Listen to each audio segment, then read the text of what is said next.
হিয়া কৌতূহল নিয়ে সেই গিফট বক্সটা হাতে নিল। গিফট পেপারগুলো খুলে দেখলো ভিতরে আরেকটা বক্স। সেই বক্সটা খোলার পর দেখলো আরও একটা বক্স। হিয়া এই নিয়ে মোট 9টা বক্স খুললো, কিন্তু কোনো গিফট পেল না। শুধু শুধু ওর হয়রানি হলো। তবে কি এতটাই ওকে বোকা বানানোর জন্য রেখে গিয়েছে শ্রাবণ? হিয়া রেগে গিয়ে বিছানায় এসে বসলো। কত আশা নিয়ে গিয়েছিল বক্সটা খুলতে, কিন্তু শেষেমেশে কিছুই পেল না। দুপুরের দিকে ফাহিমা বেগম হিয়াকে খাবার খেতে ডাকতে এলেন। হিয়া তার সাথেই নিচে চলে গেল। ডাইনিং টেবিলে কাব্য বসে আছে ছিল চেহারার মাঝে কেমন একটা চিন্তার ছাপ স্পষ্ট হয়ে আছে। হিয়া ওর সাথে টুকটাক কথা বলতে বলতে খেয়ে নিল। খাওয়া শেষ করে উঠে কিচেনে চলে গেল হাত ধুতে, কিন্তু অসাবধানতার কারণে পাশে থেকে এত প্লেটে পানি ছিটকে গেল। তাই শাড়িটা ঝাড়া দিতে দিতে চলে এলো। রুমে এসে কাভার্ড খুলে জামা কাপড় বের করে ওয়াশরুমে ঢুকলো। এরপর শাড়িটা কোনোরকম পেঁচিয়ে রুমে এলো। রুমে এই আয়না দেখে শাড়িটা পরবে। এর মধ্যে শ্রাবণও বাড়িতে নেই। ভালোই হয়েছে। দরজা লাগিয়ে দিয়ে এসে আয়নার সামনে দাঁড়ালো। শাড়িটা খুলে পুনরায় ভালো করে পরতে শুরু করলো। ওর এই শাড়ি পরা শ্রাবণ নিজের অফিসে বসে দেখছে। রুমের এক কোণে একটা হিডেন সিসি ক্যামেরা আছে। সেটা দিয়ে শ্রাবণ হিয়াকে দেখছে। হিয়া তার টেরও পাচ্ছে না। শ্রাবণ অফিসে নিজের কেবিনে বসে হিয়াকে দেখে নিজে নিজে হাসছে। শ্রাবণ ওই গিফটটা ইচ্ছে করেই রেখেছিল, যাতে হিয়ার সাথে একটু মজা করা যায়। তবে এও ঠিক করে রেখেছিল বাড়িতে ফিরে আসার সময় একটা গিফট কিনে নিয়ে যাবে। হিয়া শাড়ি পরে বিছানায় এসে শুয়ে পড়েছে। এদিকে তৌকির চৌধুরীও তার কেবিন থেকে বের হলেন। একটা ফাইলে শ্রাবণের সাইন লাগবে, তাই এদিকেই এলো। শ্রাবণ হিয়াকে দেখে আনমনে হাসছিল। তৌকির চৌধুরী কেবিন নক না করেই ঢুকে পড়লেন আর ছেলেকে হাসতে দেখে বলে উঠলেন, কী ব্যাপার, একা একা হাসছো? শ্রাবণ ল্যাপটপটা চাপিয়ে হালকা হেসে বলল, এমনিই কিছু না। ও আচ্ছা, ফাইলটা একটু দেখে সাইন করে দাও তো। কই দাও। শ্রাবণ ফাইলটা হাতে নিয়ে হাসছে। তৌকির চৌধুরী ভাবুক বনে চলে গেছেন। এই ছেলের কি হলো কি? কোনোদিন তো এমন হাসতে দেখে না। আজ হাসছে। তিনি ভাবলেন, মনে হয় ছেলে আজকে কোনো কিছু নিয়ে খুশি। শ্রাবণ ফাইলটা চেক করে সাইন করে দিয়ে বলল, আমু কোথায়? চলে গিয়েছে নাকি? না, যায়নি। আর ঘন্টাখানিক পরে চলে যাবে। ও আচ্ছা। আম্মু যাওয়ার আগে আমার সাথে একটু দেখা করে যেতে বলো। ঠিক আছে। তৌকির চৌধুরী চলে গেলেন। শ্রাবণ উঠে কেবিনের সাথে অ্যাটাচ ওয়াশরুমে চলে গেল। বিকেলের দিকে কাব্য ফোনে নেহার কল। কাব্য ঘুমিয়েছিল। ওদিকে খুব একটা ঘুমায় না। আজ কি মনে করে যেন শুয়েছিল আর ঘুমিয়ে গিয়েছে। সেই ঘুম ভাঙল ফোনের রিংটোনে। ফোনটা নিয়ে আন্দাজে রিসিভ করে কানের নিল। হ্যালো, আমি নেহা বলছি। কি করছেন? শুয়ে আছি। একটা কথা বলবো। বলো। আমার সাথে একটু দেখা করতে পারবেন? কেন? এমনিই একটু দরকার আমার সাথে। হুম, পারবেন দেখা করতে? কাব্য ফোনটার দিকে তাকিয়ে দেখলো বিকেল 4টা বাজে। এই টাইমে কি দেখা করবে ও? ওর আবার একটু পরে ফ্রেন্ডের সাথে মিট করার কথা। আগে যেত, কিন্তু বাড়িতে কেউ না থাকায় ও যেতে পারেনি। কাব্য শোয়া থেকে উঠে বসে বলল, নেহা, এখন আমার হাতে সময় নেই। অন্য একদিন আসো। ঠিক আছে, তবে চেষ্টা করলে হয়তো পারবেন। একটু পরে বেরিয়ে যাব বাইক রাইডে, সময় নেই, নইলে আমিও তোমার সাথে দেখা করতাম। আমারও কথা ছিল। ও ঠিক আছে, সমস্যা নেই, তাহলে রাখছি।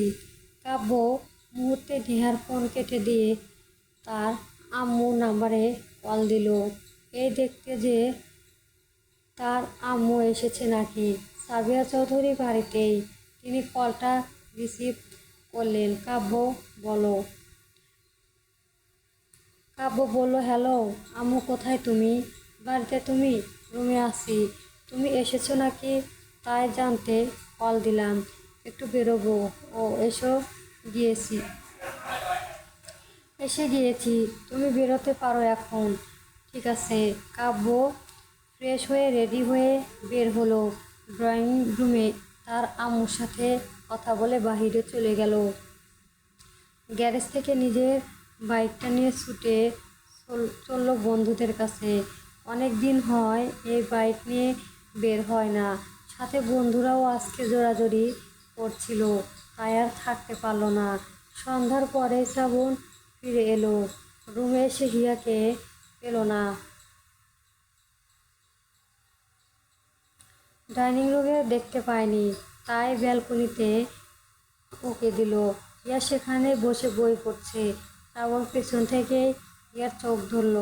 ইয়া বই রেখে বলল, এখন মনে পড়লো আমায়, তাই না? শ্রাবণ হিয়ার চোখ ছেড়ে পাশের চেয়ারটায় বসতে বসতে বলল, মনে তো সবসময় পড়ে। ইয়া অভিমানী কণ্ঠে বলে উঠল, তা তো দেখতেই পাচ্ছি কেমন মনে পড়ে।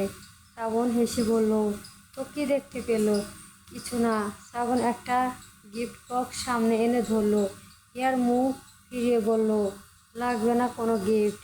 সকালে গিফট পেয়েছি, অনেক সুন্দর গিফট ছিল। শ্রাবণ ঘাড় চুকিয়ে মনে মনে বলল, এই রে, সত্যি সত্যি রেগে গিয়েছে। এই মুহূর্তে শ্রাবণ নিজেই ভুল স্বীকার করে বলল, ওইটার মধ্যে তো কিছুই ছিল না। তোমার সাথে মজা করতে ওইটা রেখে গিয়েছি।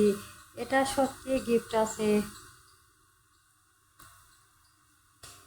হিয়া বক্সটা হাতে নিল আর বলল, যদি এটায় কিছু না থাকে তাহলে আপনার খবর আছে। ওকে, আগে খুলে দেখো। খুলে তো দেখো।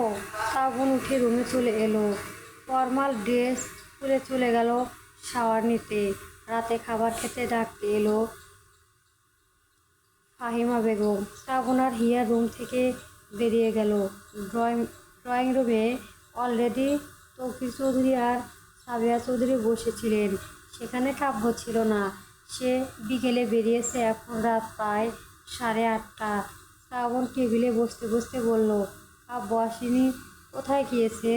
সাবিয়া চৌধুরী বললেন, বাইক রাইডে গিয়েছে বন্ধুদের সাথে। শ্রাবণ আর কিছু বলল না, চুপচাপ খেয়ে উপরে চলে গেল। ইয়াও নিচে রইল না, রুমে চলে এলো। ইয়া রুমে পা রাখতেই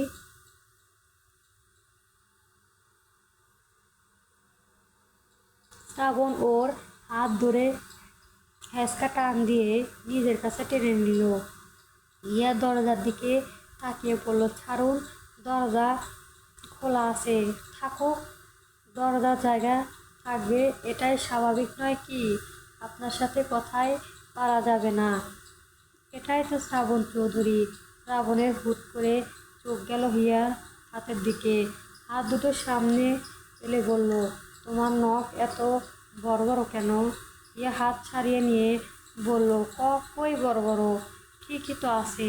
শ্রাবণ চোখ বড় বড় করে তাকালো। ইয়া আমতা আমতা করে বলল, সত্যি অনেক বড়।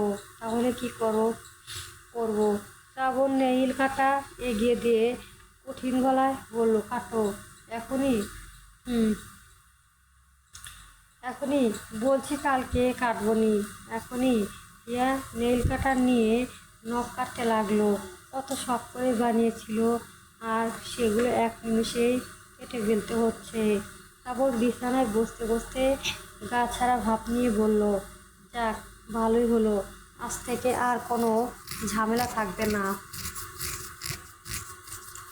কালকে এই নখের অত্যাচারে পিঠে মনে হয়েছিল, মনে হয় ছিলে গিয়েছে। নখ তো নখ নয়, মনে হয় ছুরি। এর থেকে মনে হয় মিরাজের কোপটায়ও ব্যথা কম ছিল। হিয়া গোল গোল চোখে তাকিয়ে রইল। শ্রাবণ হিয়ার মুখোপ্রাণে তাকিয়ে তাড়া দিয়ে বলল, ওভাবে তাকিয়ে থেকে কোনো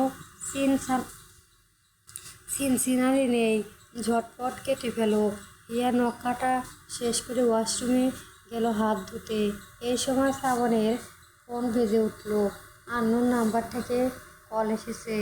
শ্রাবণ কলটা রিসিভ করে কানে নিল। হ্যালো ভাইয়া, আপনি কি কাব্য বড় ভাই বলছেন? ভাইয়া, একটা সমস্যা হয়ে গিয়েছে।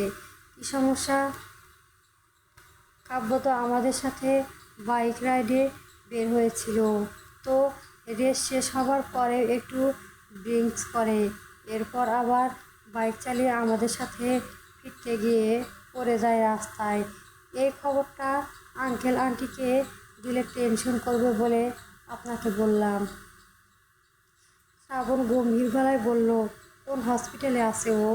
ওপাশ থেকে হসপিটালের নাম বললে শ্রাবণ বলে উঠল, আসছি। ওর ড্রিঙ্কস করা বের করবো আজকে। ও যে কত ড্রিঙ্কসই খেতে পারে আজ দেখব। বলে ফোনটা কেটে দিল। কাভার থেকে শার্ট প্যান্ট বের করে বেরিয়ে রেডি হয়ে নিয়ে হিয়াকে কাব্য বিষয়টা বলল। এরপর হিয়াকে ঘুমিয়ে পড়তে বলে বেরিয়ে গেল। সাথে তৌকির চৌধুরীও গেল। সাবিয়া চৌধুরীকে জানায়নি, নাইলে সে কাব্যর দোষ দিবে না, বাইকের দোষই দিবে। এদিকে গাড়িতে উঠে তৌকির চৌধুরী কাব্য জন্য একটু মনটা খারাপ করে আছে, কিন্তু তা শ্রাবণের সামনে প্রকাশ করতে পারছে না। শ্রাবণ খুব রেগে আছে। কামাল গাড়ি ড্রাইভ করছে। তৌকির চৌধুরী শ্রাবণের একটু স্বাভাবিক আনতে বলল, শ্রাবণ রাগ করো না, বাচ্চা মানুষ ভুল করে ফেলেছে। শ্রাবণ দাঁত চেপে রইল। এখানে রাগ দেখানো বোকামি। ওইদিকে বউয়ের কাছে থাকবে তাও পারল না, আবার সেই নকল ঈর্ষার কাহিনী। সব মিলিয়ে কি যে রাগ উঠেছে। পরবর্তী গল্প পেতে আমার চ্যানেলটি সবার আগে সাবস্ক্রাইব করে রাখবেন। ধন্যবাদ সবাইকে। গল্প মন দেওয়া না, পর্ব 24 চলবে।